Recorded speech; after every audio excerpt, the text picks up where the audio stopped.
Loki and Sylvie's romance. What is it all about? Is it healthy? Is it real? What's this whole Loki Sylvie romance about? I know it's an unpopular one, so let's break it down. I'm going to give you a couple things today. And for those of you that are new to the channel, by the way, I'm Cheryl Muir. I'm a relationship expert, relationship whisperer, and I work with people in film, television, and the media to help them overcome a pattern of painful patterns in love, a lifetime of painful patterns in love, and help them finally find the relationship that they are seeking. So, with that theme in mind, let's talk about episode 5 of Loki on Disney Plus. If you haven't watched last week's episode breakdown, that would be a really, really good place to start, particularly understanding my perspective on this and my stance. So I'm going to take you through 4 different themes that I saw in this episode through the lens of relationships, attachment styles, intimacy, and personal development. Excuse me, I've just had lunch. I'm still working through it. I wanted to really record this video for you and do it quickly. So, what is this episode about? There's lots of different themes and patterns in this episode, but I'm going to spend a long time on the first point, which is the Loki Sylvie blanket scene, the snuggle scene, the let's do it together scene. By the way, spoilers throughout. So if you haven't watched the episode, there's lots of spoilers here. I'm going to link a video above that takes you through the scene. It's going to give you 2-3 minutes of this scene so you can really see what it is that I'm talking about. So what happens in this scene? Loki and Sylvie are sat there together.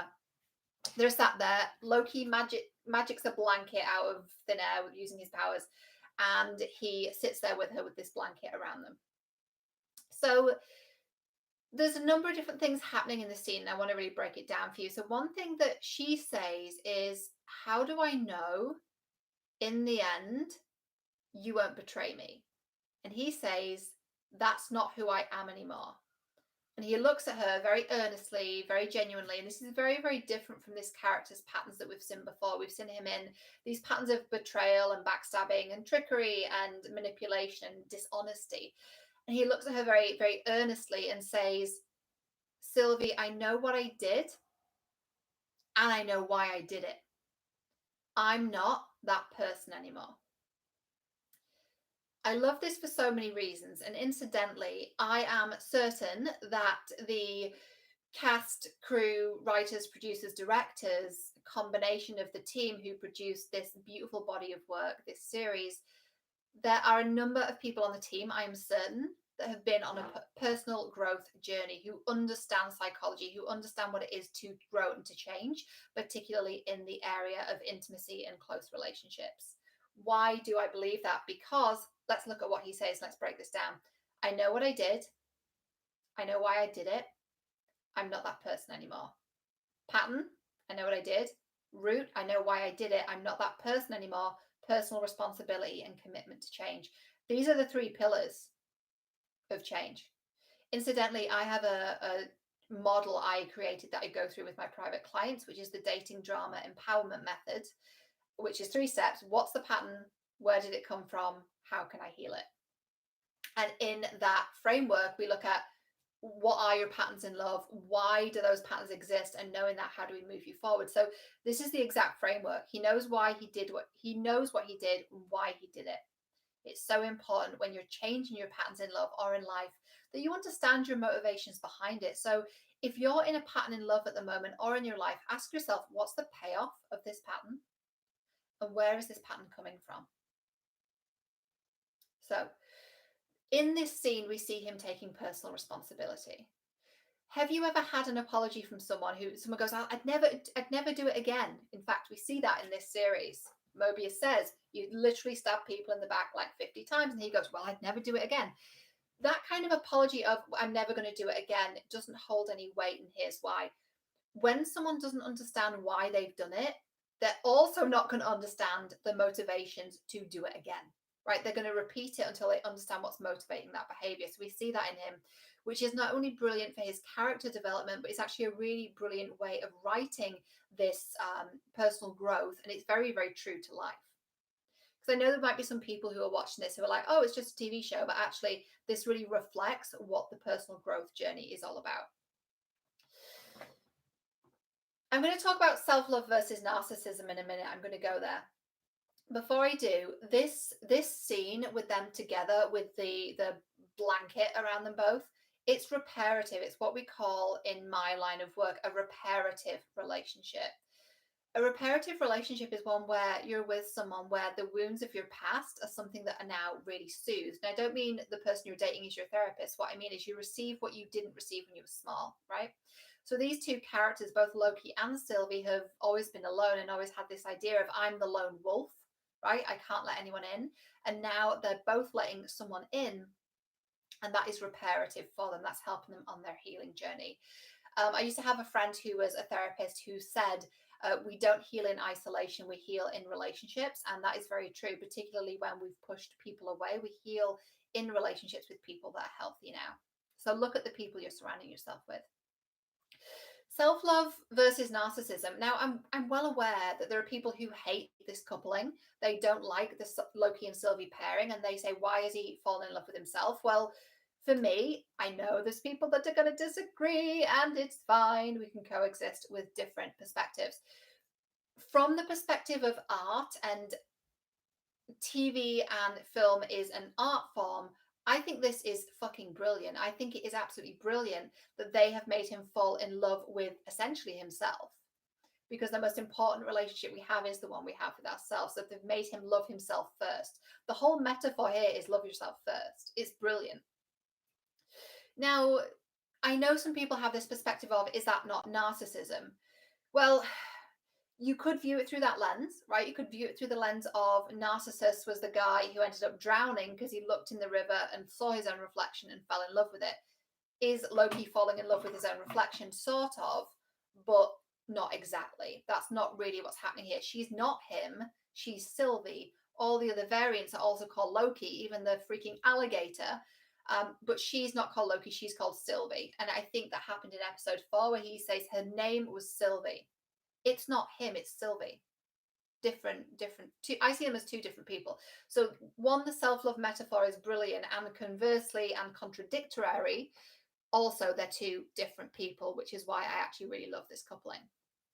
So let's look at the gesture then, where they were sat there and he magics a blanket around himself so that he's not cold.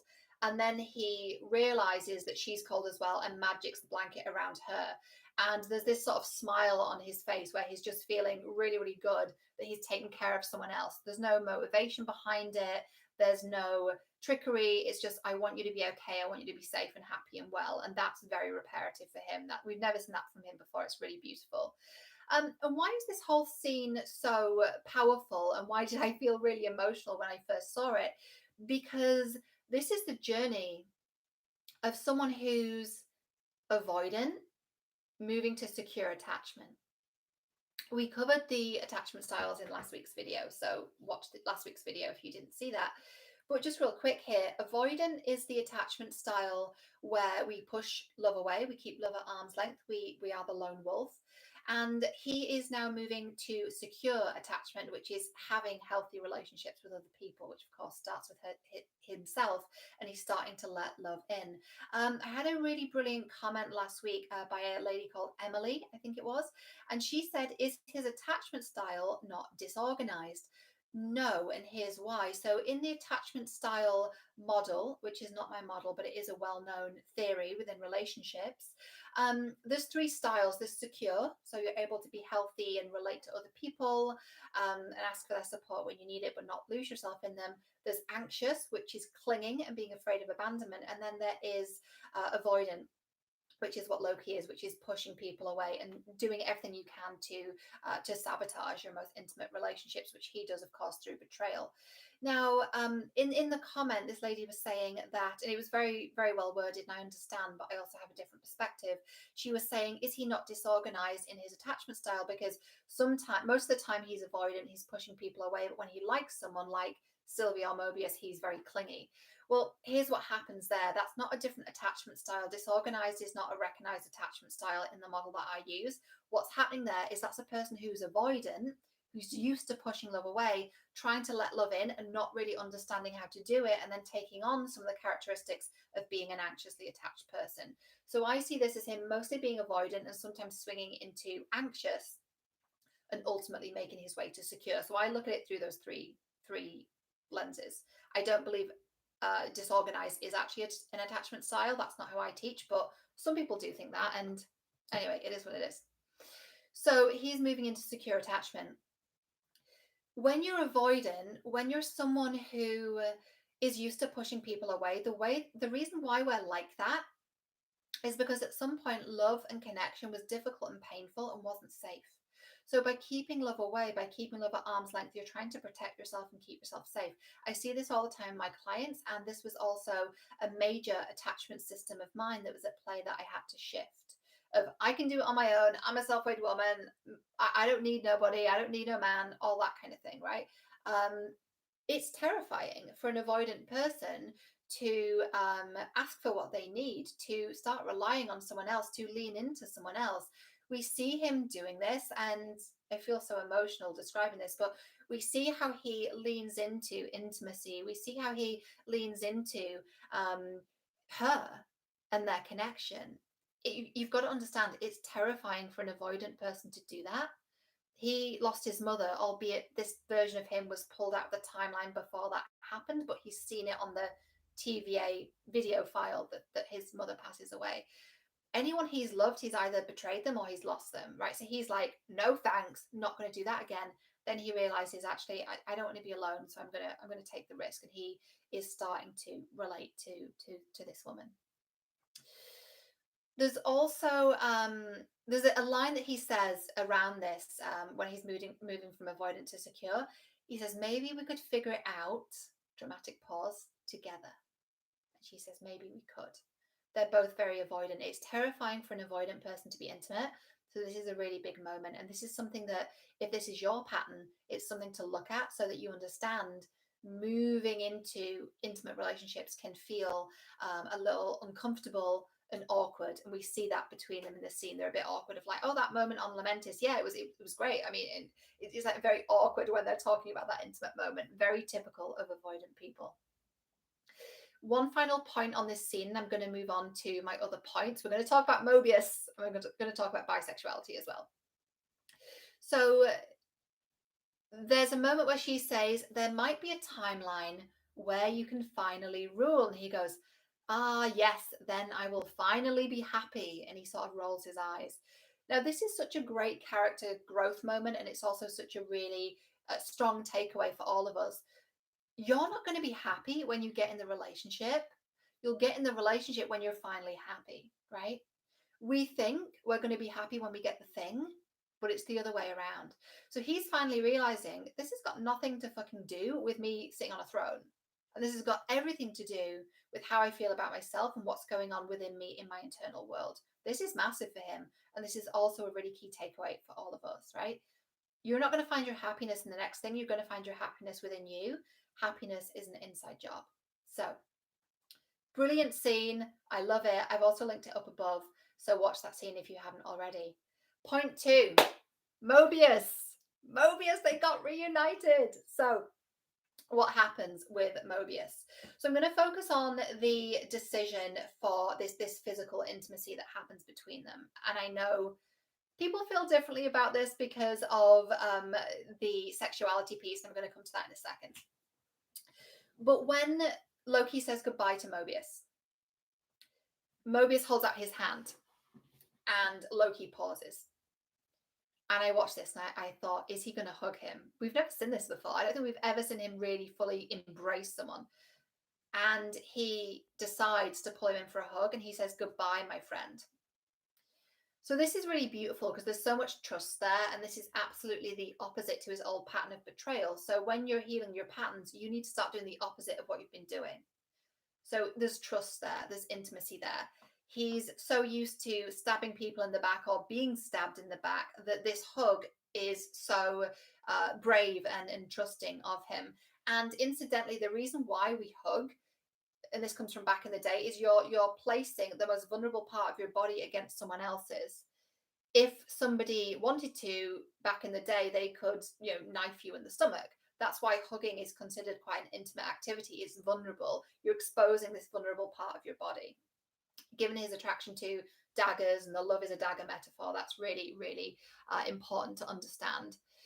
And he says, goodbye, my friend, right? So he really considers Mobius a friend and really trusts him. Now, this is reparative as well, because he gets to say goodbye to Mobius.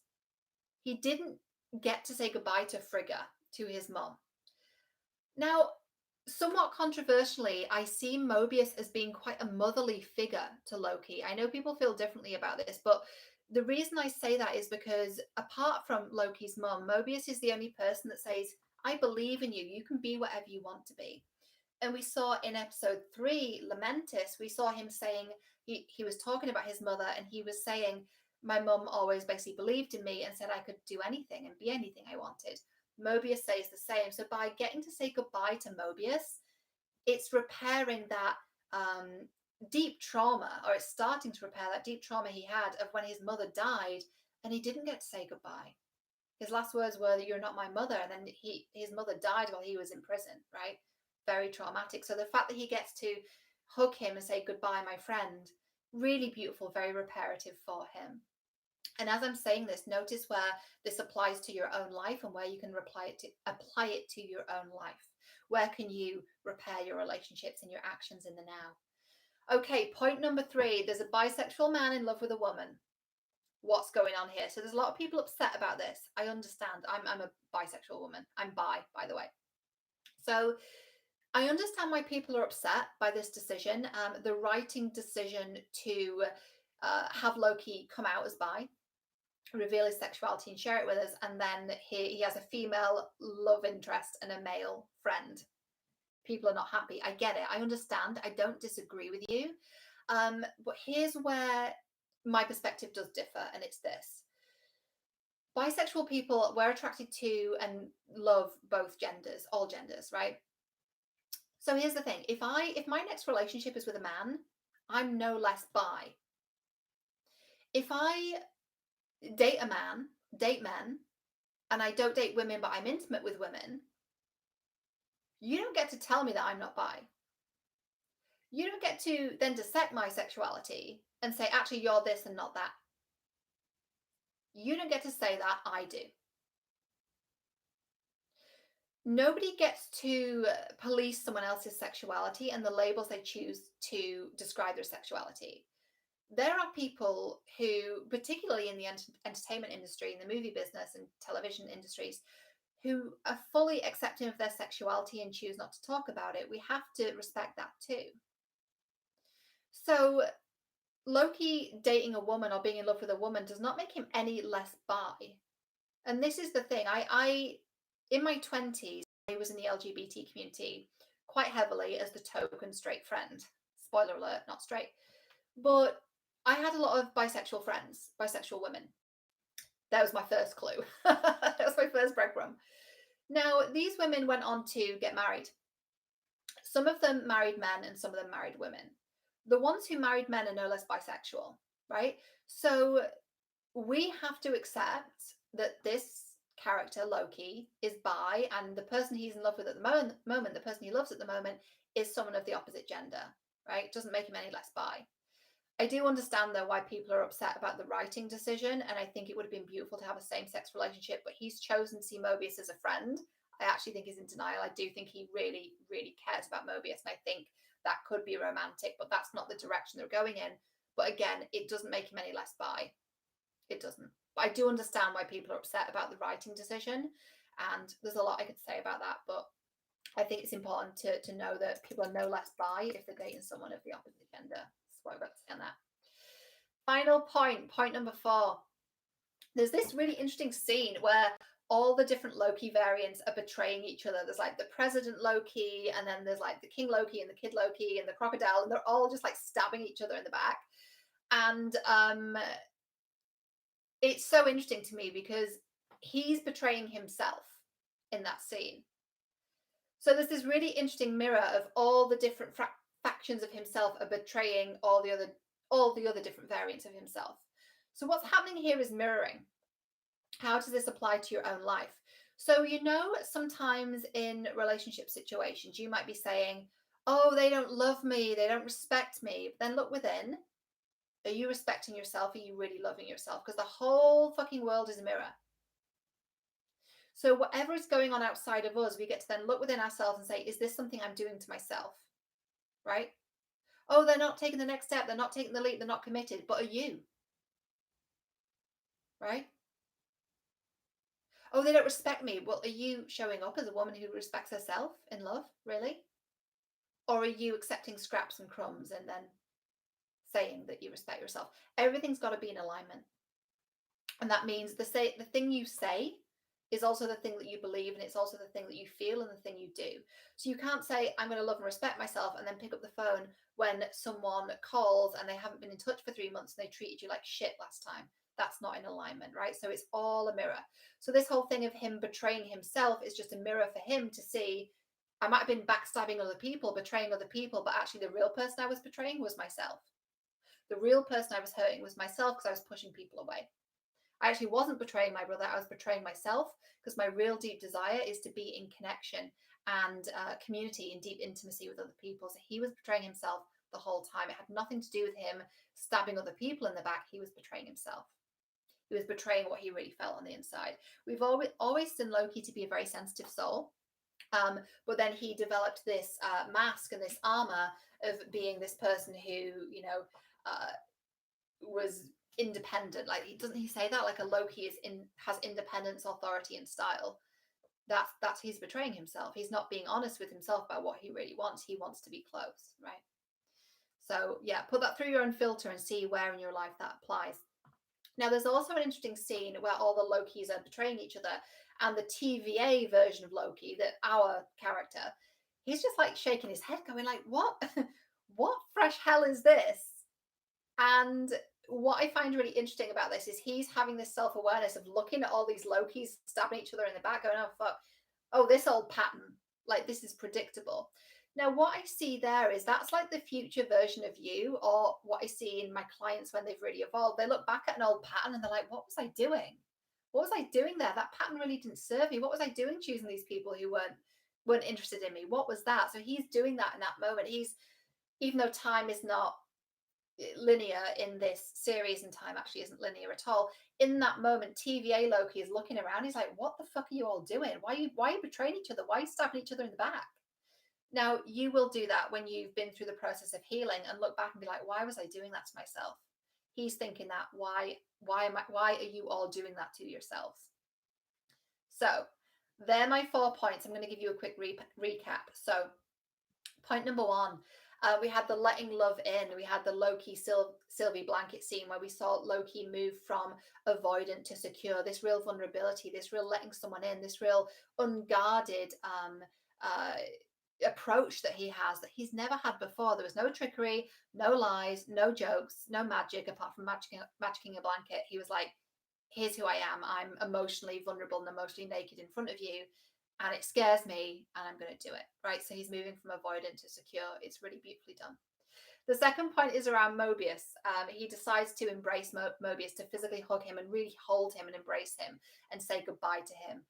There's no tricks. He's not going to shake his hand. He's like, I care about you and I'm going to hug you. Like, goodbye, my friend, right? Very reparative, because he didn't get to say goodbye to his mother. The third point was this whole controversial thing of a bisexual man being in love with a woman. It doesn't make him any less bi. We've just got to get over that. And we don't get to police other people's sexuality.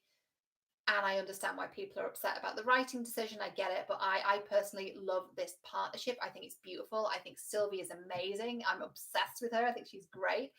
And he's no less bi because he's dating a woman, or he's in love with a woman. And the final point was that when all the Lokis are betraying each other, that's a mirror. This whole time Loki's been betraying other people, he's been betraying himself and his own needs and desires. So what he really wanted was to be close. He misses his brother. He misses Asgard. He betrayed his brother. He betrayed his home. He caused Ragnarok, really, because he conjured up the fiery horned being that wiped out Asgard. He's destroyed anything that was dear to him, and now he's getting to reflect on that. So when he sees all the Lokis betraying each other, he's literally seeing himself betray himself. And he betrayed himself by not being honest that he wanted affection and a relationship. So just apply that to your own life. Where in your life are you not being honest about what it is you want? Where in your life are you pushing love away and going, I don't need anyone? when inside you're like, I really, really want to be close. So this series is so brilliantly done. I really, really believe that the cast, crew, producers, directors, and writers, all or many of them, have been on a personal growth journey. They get it. The way this has been done so organically, I look at this, I'm like, that is avoidant to secure attachment. That is the journey. That's what it looks like. That's real. And this is why these mediums are so important, because we get to watch this series and look at it and say, what can this teach me about myself? How can I look at this and understand what this character is going through and apply that to my own life and go on a journey myself, so that I don't feel afraid of love anymore? And of course, that's what I do. And if you work in movies, TV, and media, or if you're an influencer, entrepreneur, cosplayer, content creator, I work with those people too, that apply for a call with me. The details are down below. And we'll go on a journey together over 6 months to really help you move from whatever your attachment style is into secure attachment, really clearing away all of your patterns and really going deep with this and helping you find the love that you really, really crave. And this is something that, even though we just have 6 months together, this is something that will change the course of your life for the rest of your life. And it will change the course of other people's lives, including your future partner, your children, if you choose to have them, in your lineage and your destiny, ultimately your life's path. And that's what's so brilliant about this series, is that they're talking about timelines. There is a timeline available to you where love is easier and love is safe and love is beautiful, and we're getting to see Loki do that. But even though he is a fictional character, it makes this journey no less real, and you can go on that journey too. So the details to apply to work with me are down below. And I'd love to hear what you thought of this episode, particularly with regards to their connection with Loki and Sylvie. I know it's an unpopular one, but I'd love to hear what it is you think about their connection, whether you love it, whether you hate it, and what it is you think and feel about that. And also bonus points if you also share with me what it is you learned about yourself during this review. Even though we're talking about a series, I want you to be able to overlay this onto your own life and really glean some wisdom from this about who you are and who you choose to be. If Loki can change, anyone can.